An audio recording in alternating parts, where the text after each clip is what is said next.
आने वाला order ready हुआ? हाँ।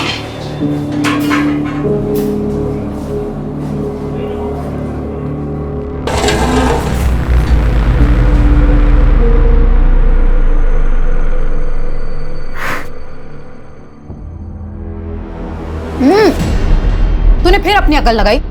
ये क्या भर भर के दालचीनी डाल दी है इसमें? ठीक तो बना है, मैंने खुद भी टेस्ट किया है। तेरी जुबान को ना जायके का इल्म है ना बोलने का, और अगर सुनने की आदत नहीं है तो अपना बोरिया बिस्तर बांध और गांव चला जा। थोड़ा केवड़े का डालेंगे तो दालचीनी की हींग कम हो जाएगी। अच्छा, इतना ही पता था तो तू क्या कर रही थी यहाँ खड़े खड़े? कुछ काम के नहीं हो दोनों।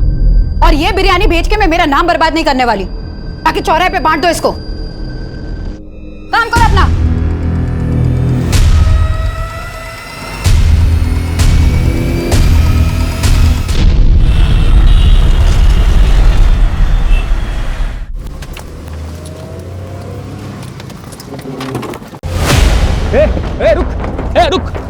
रुक इधर आ। साले रुक। साले तुझे बड़ा शौक है ना लड़की बनने का, हैं? अभी तुझे तेरा बताते किसे कहते हैं। साले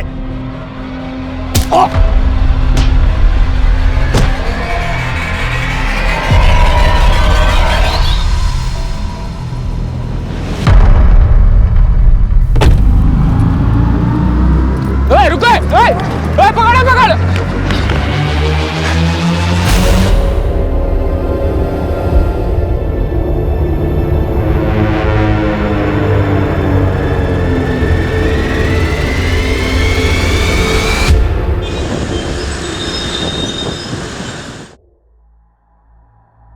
हिना जी, 5 नवंबर को हमारी कंपनी एक बड़ा इवेंट ऑर्गेनाइज करने जा रही है।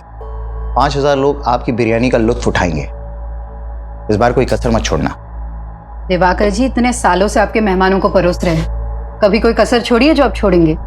लेकिन इस बार एक खास डिमांड है। आपकी खिदमत का मार्जिन बढ़ाना है क्या? नहीं, बस खिदमत का तरीका बदलना है। इस बार परोसने वाले लड़के नहीं, लड़कियां होनी चाहिए।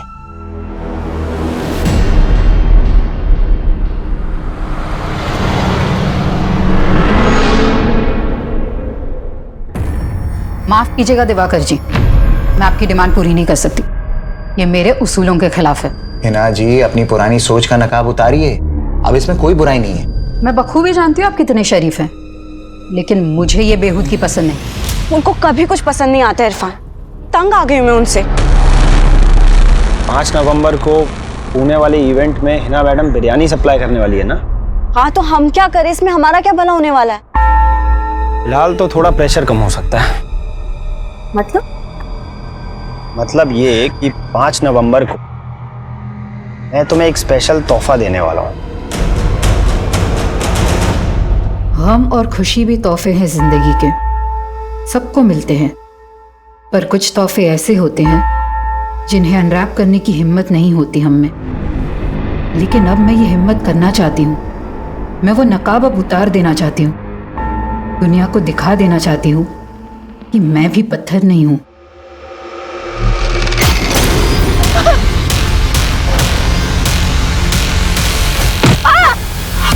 लेकिन जब भी हम जिंदगी को एक सही शुरुआत देने की सोचते हैं तो वो हर बार अपना अंजाम बदल देती है।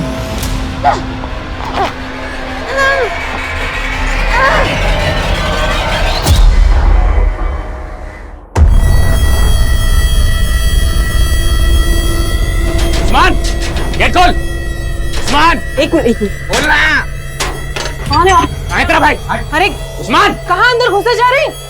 अरे ए उस्मान, बाहर निकल। उस्मान नहीं है यहाँ पर। कहाँ तेरा हिजरा भाई? हैं? साला हमारी गाड़ी लेके भागा है, बोल दे लौटा दे, वरना जो उसके साथ नहीं कर पाए ना वो तेरे साथ करेंगे। आई समझ? साला हिजड़ा, चल।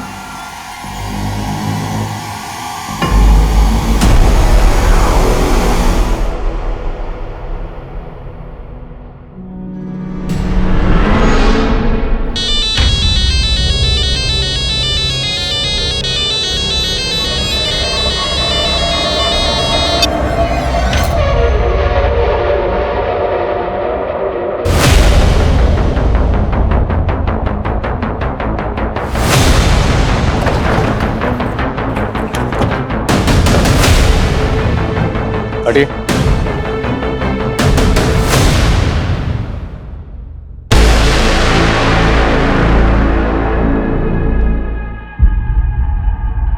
चलो खोलो।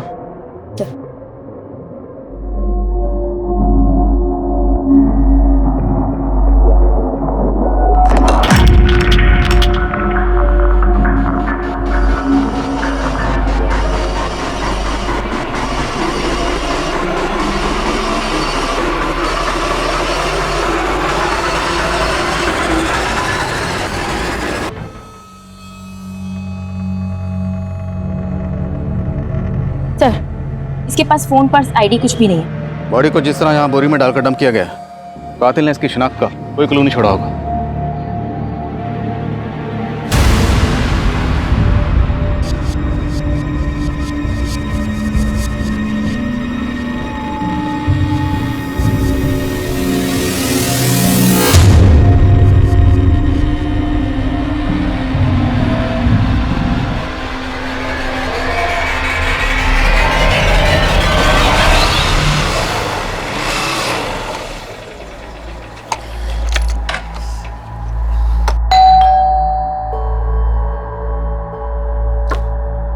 सादिक, आ गया बेटा?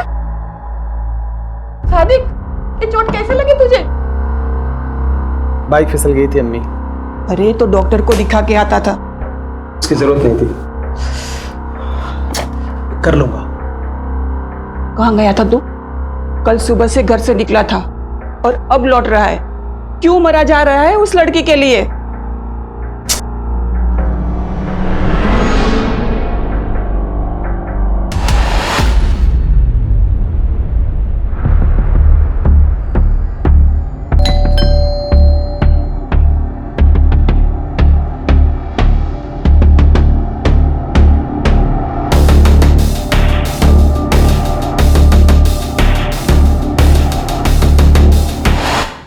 चाय लोगी या कॉफी? नहीं, मुझे कहीं और भी जाना है। लेकिन अगले 90 मिनट तक तो तुम सिर्फ मेरी हो। जी, कौन सा मसाज लेंगे? Deep tissue. तो चले शुरू करें।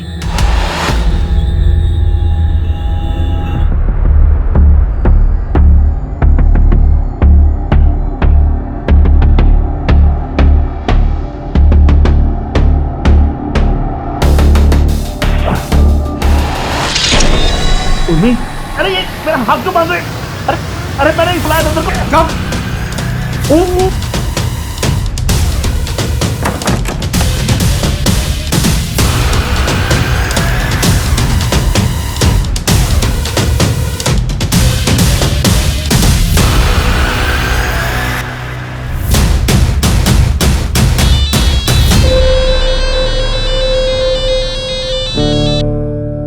हेलो, उस्मान कहाँ है तू? हाँ दीदी, मैं थोड़ा काम में फंसा हूँ। मैं आपको कॉल करूँ? देख, झूठ मत बोल। और ये गाड़ी किसकी उठाई तूने? अरे दीदी, मैं झूठ क्यों बोलूँगा आपसे? अच्छा, आप थोड़ी देर रुको ना, मैं आपको कॉल करता हूँ, ठीक है? बाय दीदी। अरे उस्मान सुन।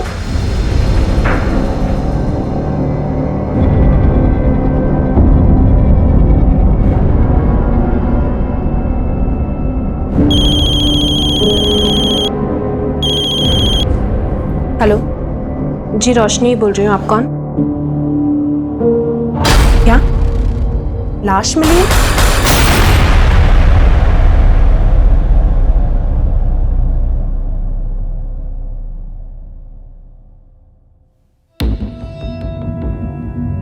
सर, इस औरत के सर और माथे पे जो जख्म है उसमें स्टोन के कुछ टुकड़े मिले हैं। मतलब इस औरत के सर पर किसी भारी पत्थर से लगातार वार किया गया। लेकिन इस औरत के नेक बोन में भी फ्रैक्चर है और हत्या गला दबाकर ही की गई है। और इसकी हत्या तकरीबन 60 से 65 घंटे पहले हुई होगी। 60 से 65 मतलब 5 नवंबर को। रेप के कोई साइन? नहीं सर, ऐसा कुछ नहीं। पर हाँ, इसके पेट में प्रेगनेंसी के मार्क्स हैं। शायद 2 या उससे ज़्यादा बार डिलीवरी हुई है। मतलब ये औरत शादीशुदा हो सकती है? जी सर। माँ, बीवी, बहन, बेटी, मैंने औरत की जिंदगी का हर रिश्ता जिया, लेकिन मेरा वजूद हमेशा प्यासा रहा, उस प्यार का जो हमेशा मुझसे छीन लिया गया। मिजाज ही बदल दिया तुमने। पकोड़े जैसी चीज को रोज नया टेस्ट दे देती हो। मेरे अब्बू का हुनर है, कभी जबान तो कभी हाथों में उतर आता है। जुबान तो मैं तुम्हारी पकड़ नहीं सकता, लेकिन इसे मरते दम तक थामे रखना चाहता हूं।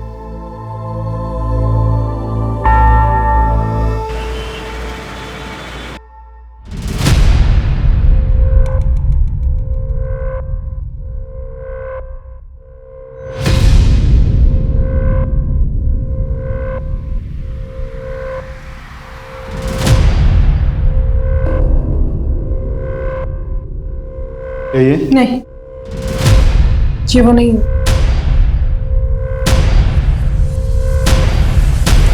सर, क्राइम सीन के आसपास कोई भी ऐसा नहीं मिला जो इस औरत को पहचानता हो। तो महाराष्ट्र के किसी भी पुलिस स्टेशन में कोई ऐसी मिसिंग कंप्लेंट भी नहीं मिली जो इस औरत के हुलिये से मैच करती हो। तो जांच का दायरा बढ़ाना पड़ेगा। आसपास के स्टेट के सभी पुलिस हेडक्वार्टर से कांटेक्ट करो और पुणे आने वाली सभी बस, ट्रेन और फ्लाइट्स के रिजर्वेशन भी चेक करो। और पुणे के सभी ज्वेलर से पता करो ये पायल कहां से खरीदी गई और किसने खरीदी। सर, हिना की पहचान पता करने का हर जरिया अपनाया जा रहा था, लेकिन फिलहाल कहीं से कोई भी लीड नहीं मिल रही थी, जो पुलिस को यह सोचने पर भी मजबूर कर रही थी कि कहीं हिना के मर्डर में उसके किसी करीबी का तो हाथ नहीं था। फटाफट करो इसको। अरे कितना वक्त लगा रहे तुम लोग, फटाफट करो। दिखाओ, 1 बजे तक डिलीवरी करना है माल। फटाफट काटो बेटा, जल्दी से। और सुनो, हिना नहीं है तो ये मत समझना कि छूट मिल गई है, ढिलाई नहीं होगी कोई। फटाफट काम करो और जो कुछ होगा मेरे हिसाब से होगा यहाँ पे, समझ गए ना? फटाफट करो काम। आदाब, ये क्या बदतमीजी है? आदाब, आदाब, आदाब, दरवाजा खोलो। आदाब, दरवाजा खोलो। आदाब।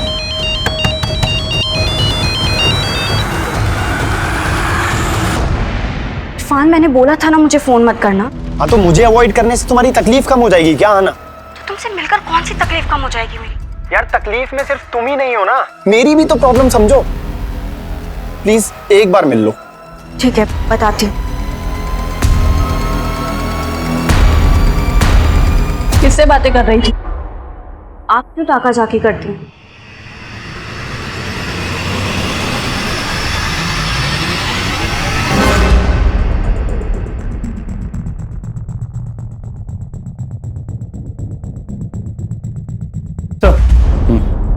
सर, कहीं से कोई लीड नहीं मिल रही है और अब शौकरा वाले भी लाश का अंतिम संस्कार करने की परमिशन मांग रहे हैं। उन्हें थोड़ा वेट करने के लिए कहो। मैंने चेक किया, इस पायल का डिजाइन है वो कर्नाटका के मैसूर की स्पेशलिटी है।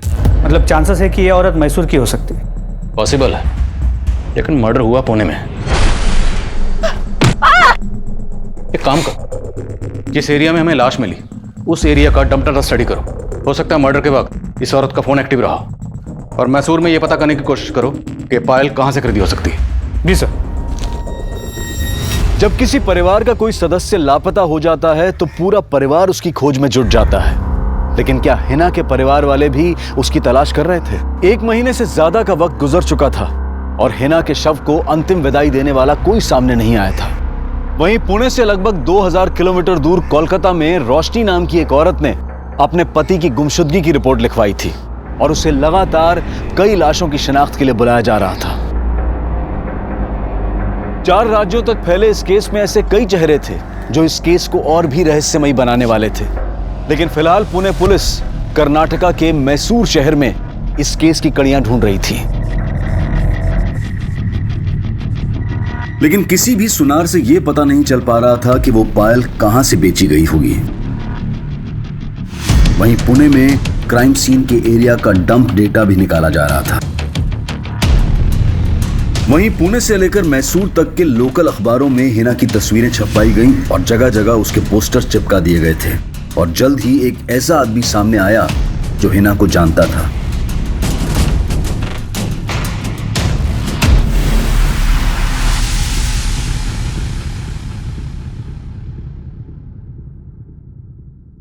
हिना हिना शेख नाम था इस औरत का?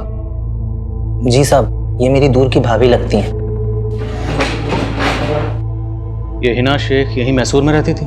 नहीं साहब, इनके शौहर का यहाँ मैसूर में आना जाना लगा रहता था, लेकिन ये दोनों मियाँ बीवी मुंबई के मलाड इलाके में रहते थे। शौहर का नाम क्या है? जलाल शेख, लेकिन काफ़ी सालों पहले जलाल भाई का इंतकाल हो गया था। शौहर का इंतकाल हो गया तो ये हिना शेख मुंबई में कहाँ रहती थी? मलाड में ही। जलाल भाई के इंतकाल के बाद उन्होंने काफ़ी तंगी में दिन काटे। फिर 5 साल पहले इन्होंने अपने अब्बू का बंद पड़ा बिरयानी सप्लाई का बिजनेस फिर से शुरू कर लिया। उस दौरान उन्होंने मुझे भी अपनी मदद के लिए मुंबई बुलाया था। अभी आपका काम तो चल पड़ा, इस बार पिछले महीने से भी ज़्यादा प्रॉफिट हुआ है। अच्छा, इसमें आपकी भी मेहनत है। ये लीजिए आपका हिस्सा। अरे भाभी, ये तो बहुत ज़्यादा है। बहुत ज़्यादा नहीं है, रख लीजिए मुश्ताक भाई। लेकिन साहब, 2 साल पहले मैं वापस मैसूर आ गया। काफ़ी वक्त से उनके कांटेक्ट में नहीं था, लेकिन यहाँ उनके बारे में पता चला तो सुनकर बहुत धक्का लगा। लेकिन हिना का मुंबई में कोई और रिश्तेदार तो होगा? जी साहब, हिना भाभी की एक बेटी और एक बेटा भी है, आहना और आदाब। एज? बेटी की उम्र 15-16 साल और बेटे की 10-11 साल होगी। इन 2 बच्चों के अलावा और कोई रिश्तेदार है साहब?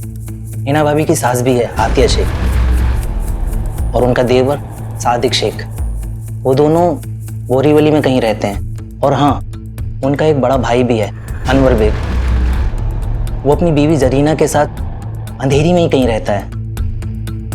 हिना शेख का कत्ल हुए तकरीबन 1 महीना हो गया, लेकिन किसी भी रिश्तेदार ने खबर क्यों नहीं ली? साहब, मैं उनके कांटेक्ट में नहीं हूँ। मैंने हिना भाभी का पोस्टर देखा तो सीधा आपके पास चला आया।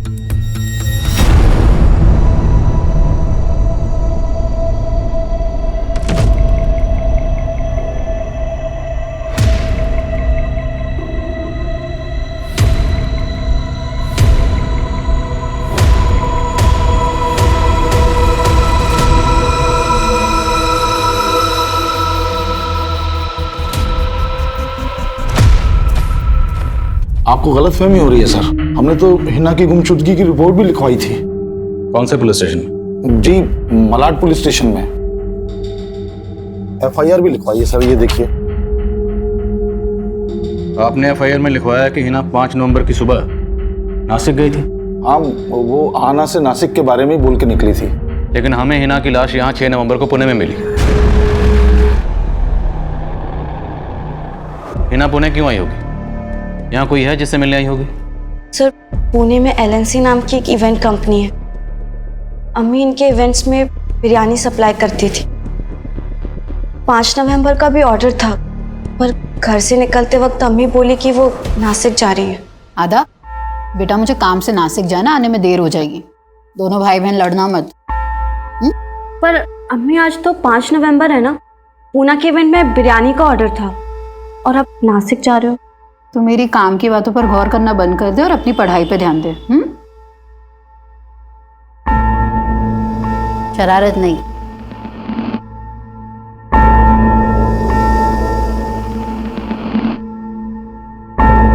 अम्मी, हग नहीं करोगे?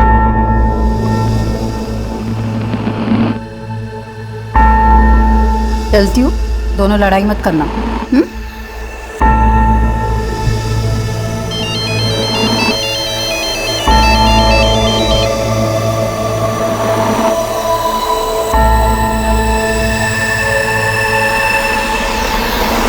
हाँ ना, तुम्हारी अम्मी का किसी के साथ कोई झगड़ा, कोई दुश्मनी? हमें तुम्हारी अम्मी के बॉडी के पास से ये पायल मिली। हाँ सर, ये पायल अम्मी की है। वो हमेशा इसे पहने रहती थी। उन्हें गिफ्ट किया था उन्हें।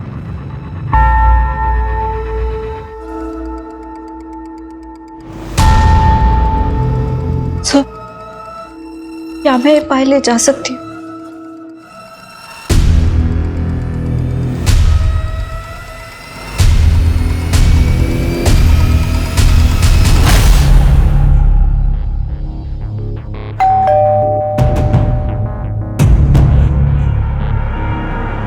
अब क्यों आया? जा, मुझे बहुत काम है ना, बहुत काम मिल गया, क्या काम कर। अरे दीदी नाराज क्यों होते हो? आपके सिवाय कुछ है क्या मेरा? अच्छा चल मक्खन मत लगा, आजा अंदर। अच्छा दीदी, रफीक भाई कहाँ है? क्या हुआ दीदी, सब ठीक तो है ना? अब तू ये सब छोड़ ना, चल तू बैठ, मैं तेरे लिए अभी चाय पानी लेकर आती हूँ, ठीक है?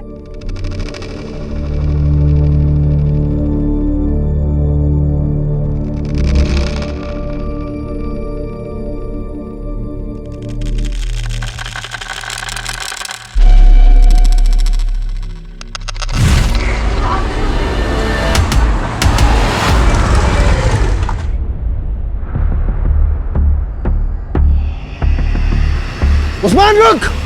उस्मान!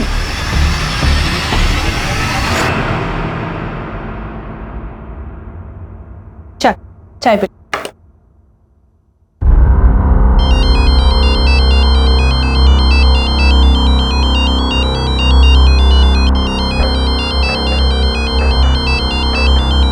तो चाय पी, मैं आती हूँ। हेलो, हाँ जी बोलिए। बंका? जी नहीं, मैं किसी बंका को नहीं जानती इंस्पेक्टर साहब।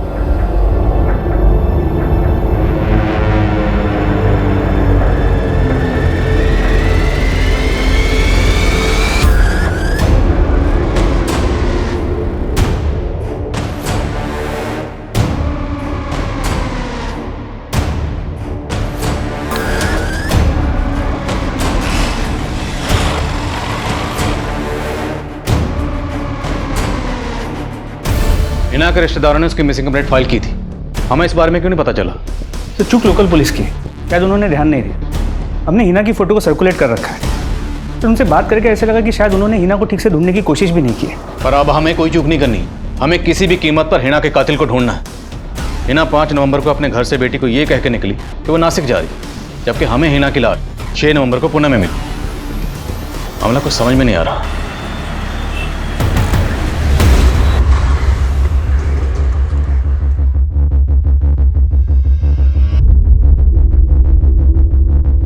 हाँ सर, हमने हिना को 5 नवंबर के इवेंट का ऑर्डर दिया था, लेकिन वो हमारे टर्म्स के मुताबिक काम करने के लिए तैयार नहीं थी, इसलिए हमने ऑर्डर कैंसिल कर दिया। लेकिन ऐसी क्या टर्म्स थी आपकी जो आपने इतने पुराने वेंडर का ऑर्डर कैंसिल कर दिया? सर दरअसल हिना अचानक से अपना प्राइस बढ़ाने लग गई, इसलिए हमने उसका ऑर्डर कैंसिल किया और दूसरे को ऑर्डर दे दिया। आपने ऑर्डर कैंसिल कर दिया था तो हिना पुणे क्यों आई थी? सर वो मैं कैसे बता सकता हूँ। गिनवा के रखो उसको पूरा और भर के रखना इसको ना, संभाल के, ठीक है? ना बेटा, मैंने बोला था ना सब संभाल लूंगा मैं। अब तुम घर जाओ, बिल्कुल फिक्र मत करो, अपना और आदाब का ख्याल रखना। अच्छा, एक और जरूरी बात थी, ये कंपनी का जो अकाउंट है उसका नेट बैंकिंग का पासवर्ड क्या है? तो वेंडर लोग के फोन आ रहे हैं बार बार पेमेंट के लिए।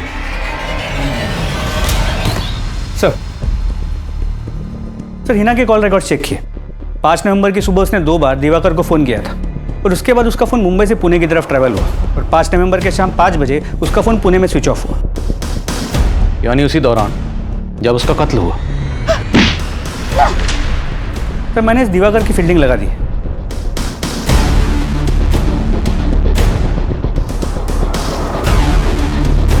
और सर इस दिवाकर के बारे में कुछ पता भी चला है। करीब 1 साल पहले इसने हैदराबाद में एक इवेंट किया था जहां पर रेड पड़ी थी। वहां पर अश्लील डांस हो रहा था। इस दिवाकर पर गर्ल्स ट्रैफिकिंग का आरोप भी लगा था, लेकिन बाद में उसे उस केस में क्लीन चिट मिल गई थी। पर हम इस दिवाकर को क्लीन चिट नहीं दे रहे। हिना की बेटी का कहना है कि हिना घर से ये कह के निकली कि वो नासिक जा रही है, जबकि हिना का फोन नासिक नहीं बल्कि पुणे की तरफ ट्रैवल कर रहा था। मामला क्या है? एक लड़का है इरफान, हिना के यहाँ पर शेफ का काम करता था। हिना के मर्डर के 3 दिन पहले हिना ने उसे काम से निकाल दिया और ये इरफान हिना की बेटी अहाना के साथ फ़ोन पे रेगुलर टच में है। सर, जिस जगह हिना का मर्डर हुआ था हमने उस एरिया का डम डेटा स्टडी किया और सर उस डम डेटा के अकॉर्डिंग हिना के 2 नंबर शो हो रहे थे और अहाना ने हमें उसका एक ही नंबर दिया है। 2 नंबर? सर हमने इस नंबर के कॉल रिकॉर्ड्स निकाले हैं। हिना के इस दूसरे नंबर के कॉल रिकॉर्ड्स लिख लो। और वो शेफ क्या नाम बताया? इरफान। बुलाओ उसे। सर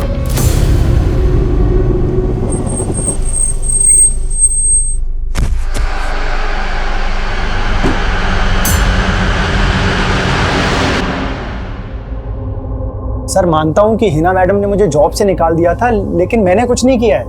जॉब से क्यों निकाल, ये नहीं बताएगा?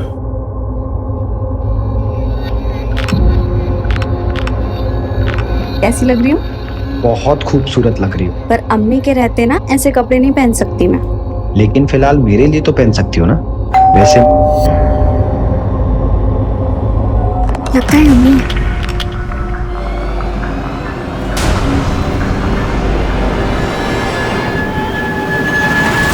इतनी क्यों देर कर दी तुमने? अम्मी वो मैं वॉशरूम में थी। अच्छा,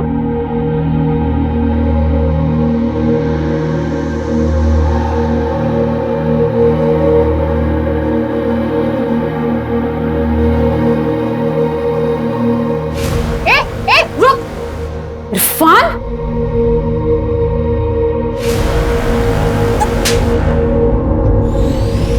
सर दरअसल हिना मैडम को मेरा और अहाना का मिलना पसंद नहीं था, बस इसीलिए उन्होंने मुझे जॉब से निकाला था। फिर तूने क्या किया? सर सच में इरफान ने कुछ नहीं किया। फिर तुमने हमसे झूठ क्यों बोला? तुम्हारी अम्मी नासिक गई थी, जबकि 5 नवंबर को तुम्हारी अम्मी पुणे में थी। सर अम्मी मुझे नासिक का ही बोल के गई थी। बेटा मुझे काम से नासिक जाना, आने में देर हो जाएगी। तुम्हारी अम्मी के पास ये एक और नंबर था जो हमने ढूंढ के निकाला। ये नंबर तुमने हमें क्यों नहीं दिया? अम्मी एक ही नंबर यूज करती थी सर, इस नंबर के बारे में मुझे नहीं पता है। अहाना के अलावा हिना का भाई अनवर, भाभी जरीना, देवर सादिक और सास आतिया, कोई भी हिना के इस दूसरे नंबर के बारे में नहीं जानते थे। सवाल यह है कि हिना अपने इस दूसरे नंबर के बारे में अपने घर वालों से सीक्रेट क्यों रखेगी? कहीं घर वालों में से कोई कुछ छुपा तो नहीं रहा? सर अहाना को देख के लगता तो है कि वो कुछ तो छुपा रही, और वो इरफान, वो भी कुछ ठीक नहीं लग रहा। नजर रखो दोनों पर, और हिना के बाकी रिलेटिव्स के बारे में पता करो। सर हिना के दूसरे नंबर के कॉल रिकॉर्ड्स चेक किए। उसके उस नंबर पर सिर्फ एक ही नंबर से कॉल्स आती थी और उसी नंबर पे कॉल्स की जाती थी। सिर्फ एक नंबर? जी सर, और वो नंबर किसी रोशनी मिर्ज़ा के नाम पर उसके कोलकाता के एड्रेस पर रजिस्टर्ड है। सर ये है रोशनी मिर्ज़ा, और अब इसका वो नंबर भी बंद आ रहा है।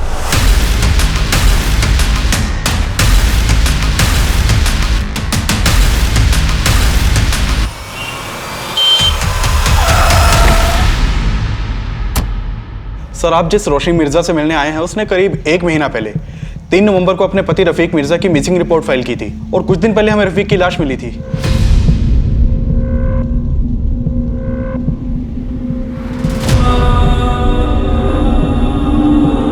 क्या ये आपके पति हैं?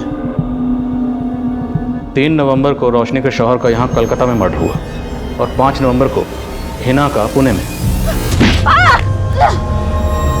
वो हिना जिसे रोशनी लगातार कॉल कर रही थी, और 5 नवंबर को ही रोशनी का नंबर पुणे में बंद हुआ। लेकिन सर आपका फ़ोन आते ही मैंने कंफर्म किया, उस दौरान रोशनी यही कोलकाता में ही थी। इनफैक्ट 5 नवंबर को मैं रोशनी से पूछताछ के लिए मिला भी था। तो फिर रोशनी का वो नंबर पुणे में कैसे एक्टिव था? रोशनी मिर्ज़ा नाम है इस औरत का। क्या आप में से किसी ने कभी भी इसे हिना के साथ देखा है? नहीं सर। हाँ सर, हम लोगों ने भी कभी इस औरत को नहीं देखा। मैं किसी रोशनी को नहीं जानती। और आप? नहीं सर।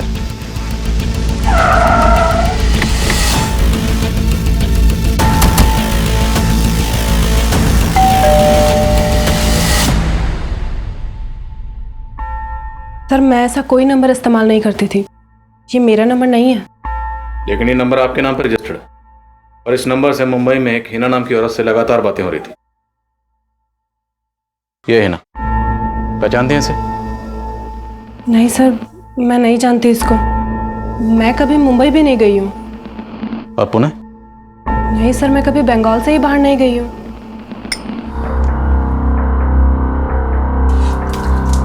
क्यों उस औरत के गम में अपनी जिंदगी बर्बाद कर रहा है, और साथ में मेरी भी? उसी के गम में पी रहा हूं अम्मी। अगर उसने मेरे जज्बात को समझा होता तो आज उसका यह हश्र नहीं होता। सादिक, तूने तो उसका ये हाल नहीं किया। जिस दिन हिना की मौत हुई उस दिन तू भी तो यहाँ नहीं था। पूछताछ में सादिक और अनवर पर भी शक करने की वजह मिली है। हिना के गुजरने के बाद अनवर ने जिस तरह हिना के काम पे कब्जा कर लिया, वो शक करने जैसा तो है। इसके अलावा क्या मिला? हिना के कई रिश्तेदारों का कहना है कि जलाल की मौत के बाद हिना की सास चाहती थी कि सादिक हिना से शादी कर ले, और सादिक जलाल और हिना की शादी के पहले से हिना को पसंद करता था। कहीं हिना के इस हश्र की वजह सादिक की हताश मोहब्बत तो नहीं? और सर ये सादिक 5 नवंबर को मुंबई में भी नहीं था और उस रात उसका फ़ोन भी बंद था। एक मिनट। हाँ बोलो यादव। सर ये दिवाकर तो काफ़ी अलर्ट लग रहा है। घर से ऑफिस, ऑफिस से घर, उसके पीछे जाके कुछ खास हाथ नहीं लग रहा है। उसका फ़ोन भी सर्वेलेंस पे, लेकिन वो कोई गलती नहीं कर रहा। लेकिन हाँ, उसका एक चपरासी है, उसका राजदार है। उसे हाथ में लेते हैं सर, कुछ ना कुछ ज़रूर बताएगा। ठीक है, तो उसी को हाथ में लेते हैं। सर तुम इस सादिक पे नजर रखो, मुझे दिवाकर में दिमाग लड़ाना पड़ेगा। सर रोशनी के बारे में जो कुछ भी मालूम चला उससे लगता नहीं कि वो कभी मुंबई गई होगी, लेकिन रोशनी के पति रफीक वो 2 साल पहले तक मुंबई में जॉब करता था। तो हो सकता है रफीक रोशनी का नंबर इस्तेमाल कर रहा है। लेकिन सर रफीक का मर्डर तो 3 नवंबर को हो गया था। रफीक के मर्डर में किसका हाथ लगता है? सर हमें इस बंका नाम के आदमी के ऊपर शक है। साले मेरा 1 लाख नहीं दिया ना, जान लगेगा, समझा? समझ जा, लाश मारेंगे।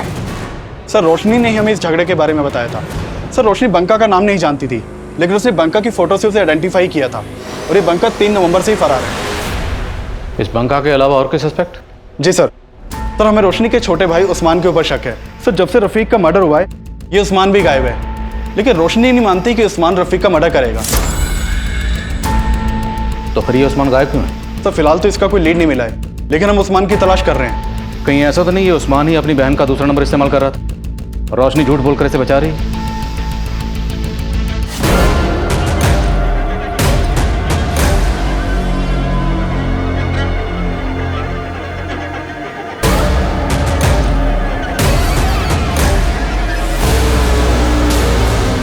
मैं मानता हूँ कि मैं हिना से निकाह करना चाहता था, लेकिन हिना तुझसे शादी नहीं करना चाहती थी। ये बात तुझसे बर्दाश्त नहीं हुई। ऐसा कुछ नहीं किया है सर। उस शाम तू कहा था जिस दिन हिना का मर्डर हो? लोनावाला में अपने दोस्तों के साथ। तू लोनावाला में नहीं, पुणे आया हुआ था। तू जानता था कि हिना पुणे आई हुई है। अब ये बता कि हिना के दूसरे नंबर की कहानी क्या है और ये रोशनी का इस मर्डर से क्या लेना है? मैं किसी रोशनी को नहीं जानता सर, और ना ही हिना के किसी दूसरे नंबर के बारे में। मैं कह रहा हूँ मैंने कुछ नहीं किया है। साहब मेरे सादिक ने कुछ नहीं किया, और वो तो ये निकाह करना चाहता भी नहीं था, बल्कि मैं चाहती थी कि हिना का निकाह सादिक से हो।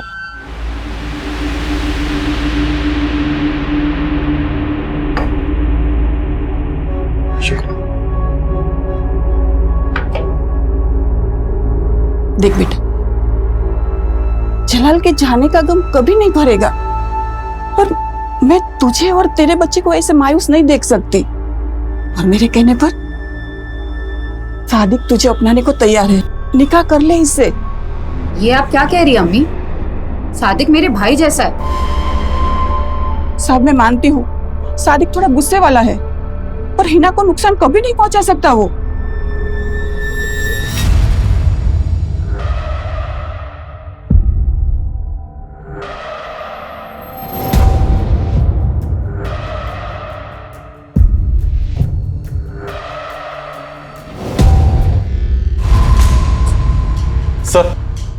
सर आप मान रहे थे कि उस्मान रोशनी का दूसरा नंबर यूज कर रहा होगा, लेकिन यहाँ तो उस्मान का भी मर्डर हो चुका है।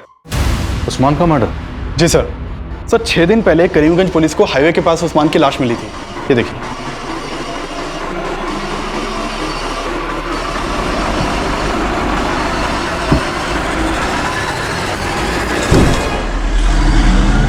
उस्मान को कौन मार सकता है? सर फिलहाल इसकी तो कोई लीड नहीं मिली है, लेकिन एक चौंकाने वाली बात पता चली है कि उस्मान किन्नर था। किन्नर? जी सर, किन्नर के भेष में लुटेरा। ये देखिए सर, जिन लोगों को लूटता था उनके सामने औरत बन के जाता था।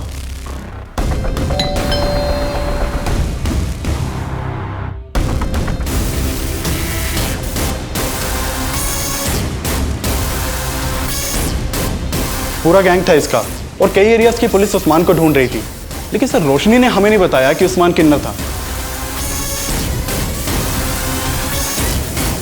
छोड़ो मुझे, आप लोग ऐसे जबरदस्ती नहीं कर सकते हैं। आप लोग जानते नहीं हो कि मैं कौन हूं। चुपचाप बैठ जा। सर आपको कोई गलतफहमी हुई है, मेरी हिना से कोई दुश्मनी नहीं थी। तेरे चपरासी ने हमें तेरे और हिना के उस मुलाकात की सच्चाई बता दी। मैं अच्छी तरह जानती हूँ कि तुम्हारी कंपनी इवेंट्स की आड़ में अश्लील नाच और न जाने क्या क्या करवाते हो, इसलिए बेहतर होगा कि मेरी पेमेंट क्लियर कर दो, वरना एक एक को एक्सपोज कर दूंगी मैं। ऐसा सोचना भी मत, वरना वो हश्र करूंगा कि ये धमकी किसी और को देना, मुझे नहीं। सर मैं मानता हूं कि हिना ने मुझे एक्सपोज करने की धमकी दी थी, लेकिन उसके मर्डर में मेरा कोई हाथ नहीं है। सर सर उस्मान बचपन से ही किन्नर था, लेकिन ये हमने हमेशा छुपा कर रखा। पर पैसों की तंगी से लड़ने के लिए वो औरत के भेस में। तो तुम ये जानती थी कि उस्मान औरत के भेस में जुर्म कर रहा था? रफीक भी जानता था? उन्हें तो ये भी मालूम नहीं था कि वो किन्नर था, पर एक दिन उन्होंने उसको देख लिया। उस्मान रुक! उस्मान! रफीक ने मुझे सब बता दिया था और इस बात को लेकर उस दिन बहुत झगड़ा भी हुआ था। तुम दोनों ने मुझसे इतनी बड़ी बात छुपाई। ये किन्नर है और मेरी बीवी है किन्नर की बहन। पर जीजाजी इसमें दीदी का कोई कसूर नहीं है। मेरा तुझसे कोई वास्ता नहीं है और दोबारा अपनी शक्ल मत दिखाना मुझे। रफीक जी क्या कर रहे तुम? दीदी को हाथ कैसे लगाया? छोड़ छोड़ रफीक छोड़। लेकिन मैंने किसी तरह उस्मान से कसम ले ली कि अब वो कोई बुरा काम नहीं करेगा। लेकिन जब रफीक गायब हुए तो क्या? जब रफीक गायब हुआ तो क्या हुआ? सर मुझे पता था कि उस्मान ने ही रफीक को। तुम कहना चाहती हो उस्मान ने रफीक को मारा? सर मुझे शक था, पर मेरा वो दूसरा नंबर वो भी उस्मान ही इस्तेमाल कर रहा था। तो उस्मान हिना को जानता था? सर इस बारे में तो मुझे कुछ मालूम नहीं है। अगर ये रोशनी सच बोल रही है तो उस्मान हिना को इतने कॉल क्यों कर रहा?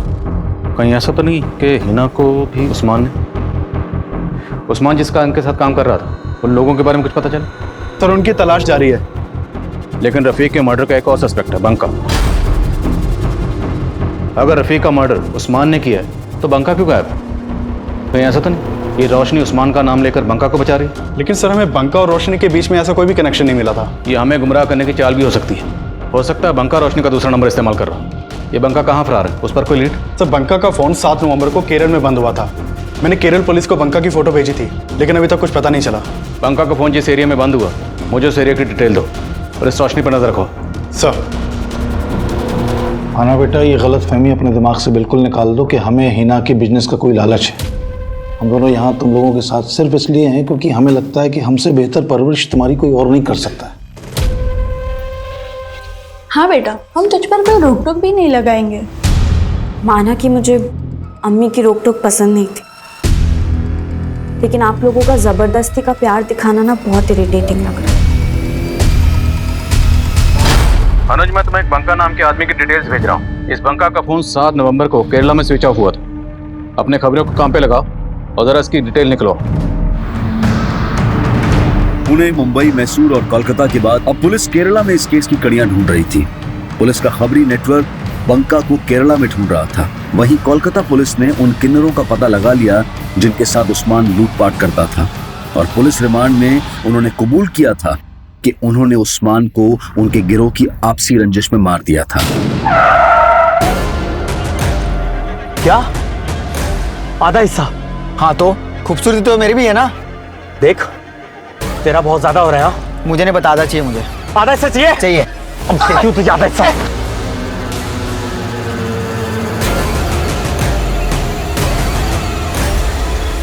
लेकिन क्या उस्मान ने रफीक और हिना को मारा होगा? इन सवालों के जवाब इस केस में एक और घुमाव लाने वाले थे। सर खबरियों ने बंका की इंफॉर्मेशन निकाल ली है, वो दुबई भाग गया है। दुबई भाग गया? जी सर, यहाँ केरला में बंका जहाँ ठहरा हुआ था उस जगह का पता चल गया है। वहाँ फिलहाल कोई अहमद पाशा नाम का आदमी रहता है, हो सकता है उससे हमें कोई बंका की इंफॉर्मेशन मिल जाए।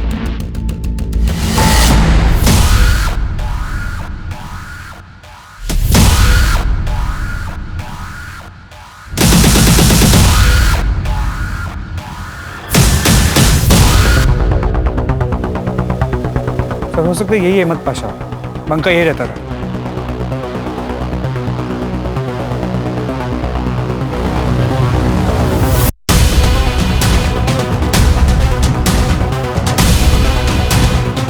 रफीक,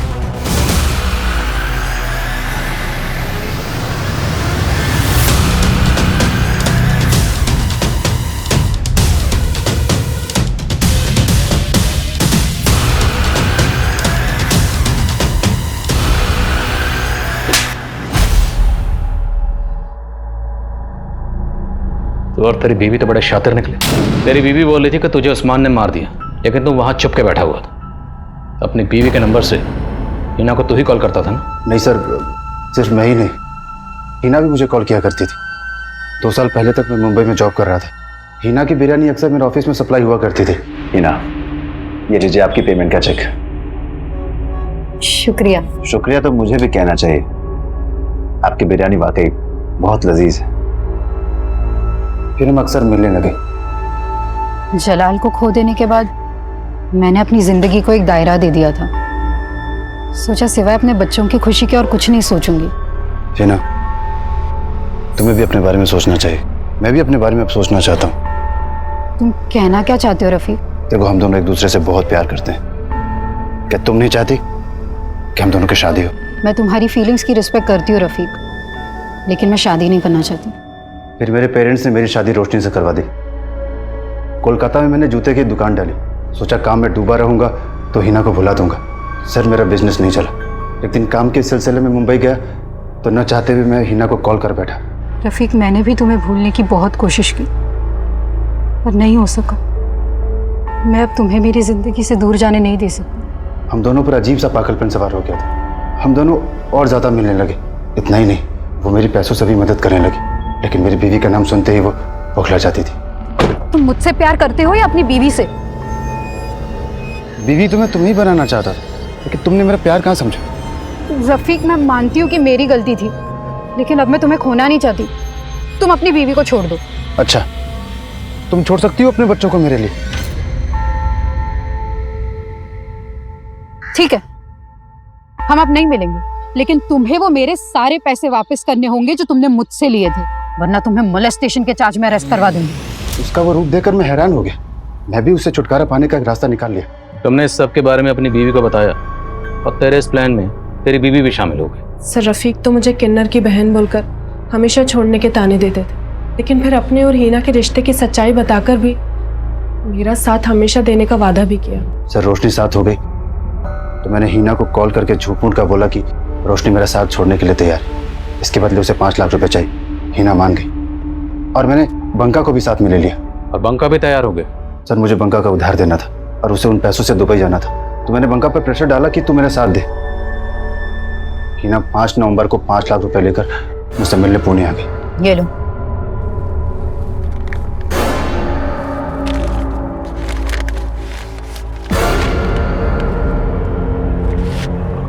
बाका,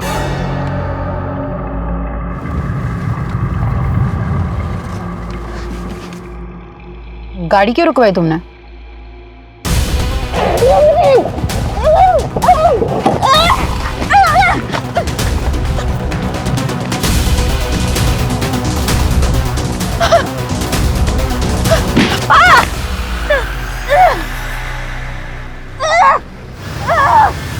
उसके बाद बंका 1.5 लाख रुपए लेकर दुबई चला गया।